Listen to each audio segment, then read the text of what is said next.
আমি আর আমার বন্ধুরা মিলে যাচ্ছি ব্রাহ্মণচক মাঠে। সেখানে খেলা হচ্ছে পাঠানচক ও আবুরকান্দির দুই দলের খেলা।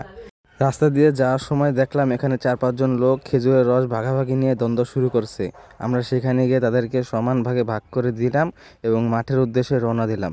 মাঠে গিয়ে দেখি মাঠে কোনো খেলোয়াড় নাই, কিন্তু দর্শকের অভাব নাই। মাঠ পুরো খালি, কিন্তু খেলোয়াড় নাই।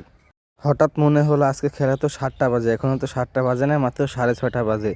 আর আজকে হলো উদ্বোধনী ম্যাচ, এ কারণে একটু দেরি হবেই। আর হঠাৎ লক্ষ্য করলাম আমি এবং আমার বন্ধুরা ছাড়াও টাইগার খেলা দেখতে আসছে এখানে। টাইগার যদি খেলা দেখতে না আসে তাহলে তো খেলা জমবেই না বাংলাদেশের।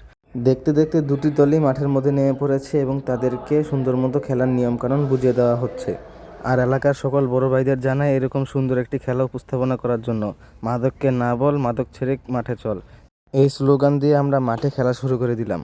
দুই দলের ক্যাপ্টেনকে নিয়ে টস হলো। টসের মধ্যে আবুরকান্দি জিতে তারা বোলিং নেওয়ার সিদ্ধান্ত নিল এবং তারা বল শুরু করে দিল। আবুরকান্দি ও পাঠানচক দুই দলের খুবই হাড্ডাহাড্ডি এবং খুব কঠিন একটি খেলা শুরু হয়ে গেছে। কে জিতবে কে হারবে এটা বলাটা খুবই কঠিন হয়ে গেছে আমাদের মধ্যে।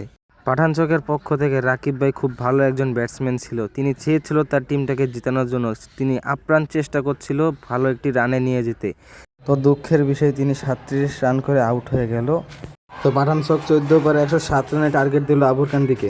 খেলাটি দেখতে দেখতে এমন একটি পর্যায়ে চলে গেছে যেখানে আবুরকান্দিকে জিততে হলে 2 বলে 1 রান দরকার এবং লাস্টে আবুরকান্দি একটি সিঙ্গেল নিয়ে তারা বিজয়ী হয়ে গেল। তো আজকের ব্লগটি এই জায়গায়। তো আমার ভিডিওতে যদি কোনো ভুল ত্রুটি হয়ে থাকে সবাই আমাকে মাফ করে দিবেন এবং কোথায় ভুল হয়েছে তা কমেন্টে লিখে যাবেন। আমি দ্বিতীয়বার সেটা সংশোধন করার চেষ্টা করব। আসসালামু আলাইকুম।